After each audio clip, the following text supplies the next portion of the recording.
പ്രാചീന കേരളത്തിൽ നാട്ടുരാജാക്കന്മാരും പ്രമാണിമാരും നിരവധി യുദ്ധങ്ങൾ അല്ലെങ്കിൽ ഏറ്റുമുട്ടലുകൾ നടത്തിയിട്ടുണ്ട്. അത്തരമൊരു യുദ്ധത്തിൻ്റെ ഉത്സവമാണ് പാലക്കാട് ജില്ലയിലെ ചിറ്റൂർ ഭഗവതി ക്ഷേത്രത്തിൽ നടക്കുന്ന കൊങ്ങൻപട. ചരിത്രവും സങ്കല്പങ്ങളും പുരാവൃത്തങ്ങളും കൂടിക്കലർന്നതാണ് ഇതിനു പിന്നിലെ വിശ്വാസങ്ങൾ. ഒരുപക്ഷെ കേരളത്തിലെ ഒരേയൊരു യുദ്ധോത്സവമായിരിക്കും കൊങ്ങൻപട.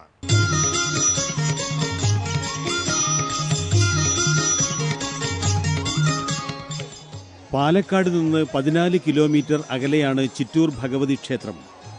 ഭഗവതി ചിറ്റൂരമ്മയാണ്. ആ ചിറ്റൂരമ്മയാണ് തങ്ങളെ കീഴടക്കാൻ വന്ന കൊങ്ങരാജാവിനെ വകവരുത്തിയത്. അതുകൊണ്ടാവണം കൊങ്ങൻപട വെറുമൊരു ആണ്ടുത്സവമല്ലെന്നും ചിറ്റൂർ ദേശീയതയുടെ കേന്ദ്രബിന്ദുവാണെന്നും ചരിത്രകാരന്മാർ അഭിപ്രായപ്പെട്ടത്.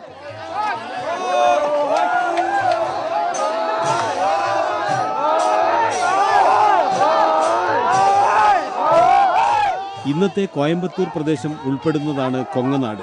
ക്രിസ്തുവർഷം 918 അന്ന് കൊങ്ങനാട് ഭരിച്ചിരുന്ന നാടുവാഴി ചിറ്റൂരിനെ ആക്രമിക്കാനെത്തിയപ്പോൾ ഇവിടുത്തെ ജനങ്ങൾ ചിറ്റൂരമ്മയായ ഭഗവതിയുടെ നേതൃത്വത്തിൽ നടത്തിയ യുദ്ധത്തിന്റെ പുനരാവിഷ്കാരമാണ് ഈ കാണുന്നത്.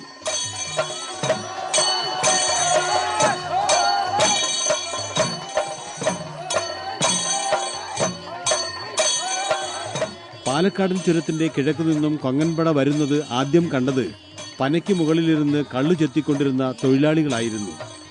അവർ ആ വിവരം നാട്ടുകാരെ അറിയിച്ചു. അതിന്റെ ഓർമ്മയ്ക്കായി അവർക്ക് നൽകിയ ചുമതലയാണ് തോട്ടിവേല. ചിറ്റൂർ പടയ്ക്ക് മുമ്പിൽ തോട്ടികളുമായി ചെത്തുകാർ ഓടുന്ന ചടങ്ങാണ് തോട്ടിവേല.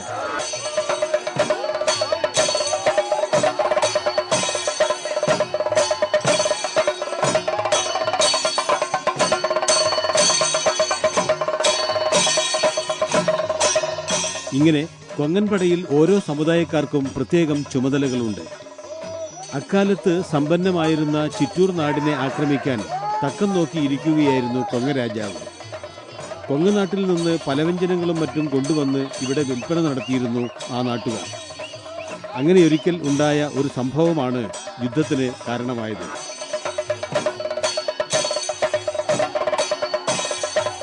അവിടുത്തെ പലവ്യഞ്ജനങ്ങൾ ഈ വഴി ഇവിടെ കൊണ്ടുവന്ന് വിറ്റഴിക്കുക, അതായിരുന്നു അവരുടെ ജോലി.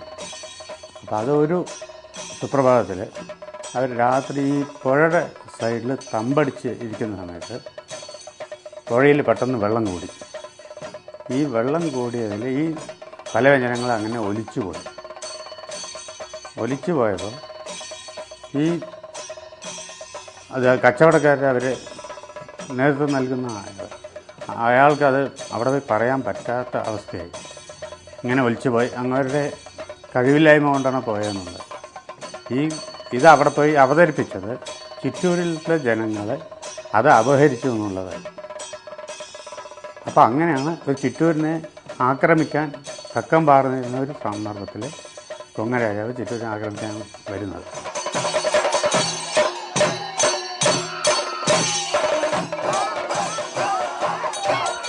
യുദ്ധത്തിന് മുന്നോടിയായി ഒരു ഓല കൊങ്ങനാട്ടുകാർ പഴയന്നൂർ കാവിൽ കൊണ്ടിട്ടു.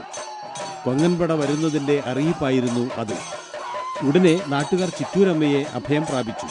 പടപ്പുറപ്പാടിന് തയ്യാറാവാൻ അമ്മ മക്കളോട് ആവശ്യപ്പെട്ടു. സ്ത്രീകൾ ആൺവേഷം കെട്ടി ഒരു ഭാഗത്ത് അണിനിരന്നു. പുരുഷന്മാർ സ്ത്രീകളുടെ വേഷത്തിലും വന്നു. അതിന്റെ ഓർമ്മയ്ക്കായാണ് കുട്ടികളുടെ ഇളം കോലങ്ങൾ യാത്രയിൽ അണിനിരക്കുന്നത്. കോലക്കുട്ടികൾ എന്നാണ് ഇവരെ വിളിക്കുന്നത്.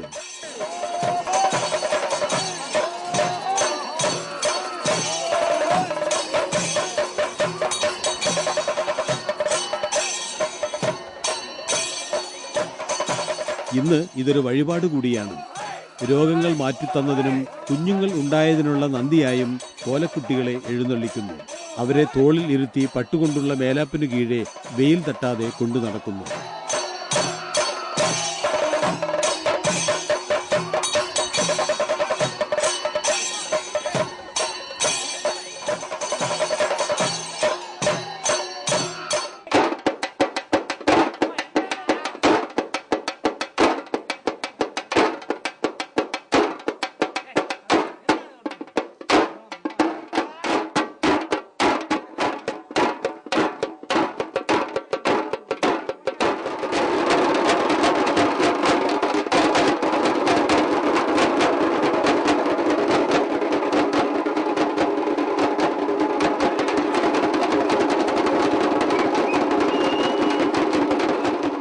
കൊങ്ങൻ വേഷം കെട്ടുന്നതിനുള്ള അവകാശം ചിറ്റടത്ത് എന്ന തറവാട്ടുകാർക്കാണ്.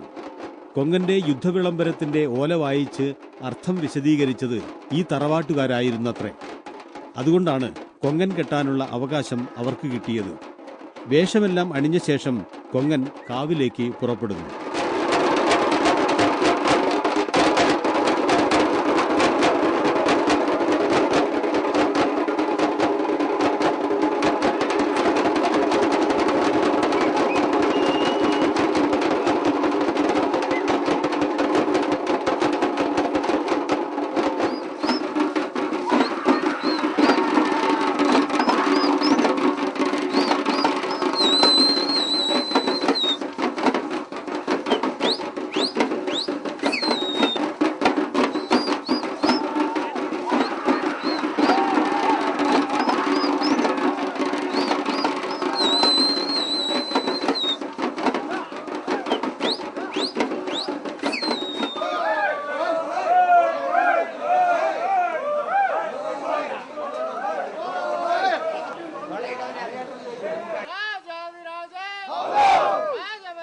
ഇവിടെ കൊങ്ങൻ വായിക്കുന്നത് പണ്ടത്തെ ഓല നോക്കിയല്ല.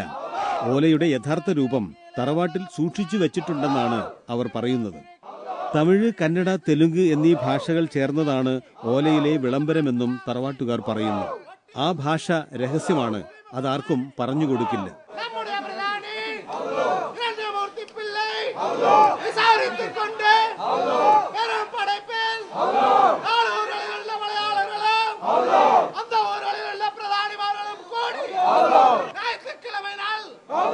എല്ലാവർക്കും അറിയില്ല, അത് കൊങ്ങൻ കെട്ടുന്നവർക്ക് മാത്രമേ അറിയുള്ളൂ. അത് ഞങ്ങൾ പൊതുവായിട്ട് ഇപ്പം നിങ്ങൾ ഒന്ന് പെട്ടെന്ന് ചോദിക്കണമെന്ന് പറഞ്ഞാൽ ഞങ്ങളത് പറയില്ല. അതൊരു സീക്രട്ട് പോലെ തന്നെ, അങ്ങനെ പുറത്ത് പറയാൻ പാടാത്ത ഈ അവസരങ്ങളിൽ കൊങ്ങമ്പടി ദിവസം മാത്രം കൊങ്ങൻ കെട്ടുന്ന ആൾ മാത്രമേ അത് അമ്പലത്തിൽ വെച്ചിട്ട് മാത്രമേ അത് പറയൂ. വേറെ ഒരു അവസരത്തിൽ ആർക്കും പറഞ്ഞു കൊടുക്കില്ല, പറയൂല്ല.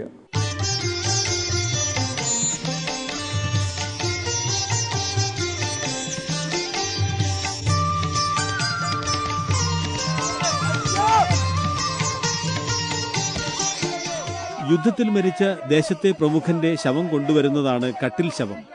പടക്കളത്തിൽ പടവെട്ടി മരിച്ചയാളെ അരിമന്നത്ത് എന്ന സ്ഥലത്തു നിന്നും വിലാപയാത്രയായി കൊണ്ടുവരികയാണ്.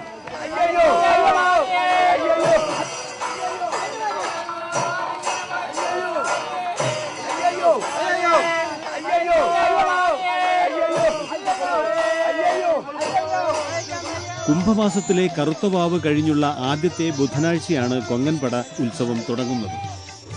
തുടർന്ന് ഓരോ ദിവസവും ഓരോ ചടങ്ങുകളാണ്. കണിയാർകളി, കുമ്മാട്ടി എന്നിങ്ങനെ. തിങ്കളാഴ്ചയാണ് കൊങ്ങൻപട.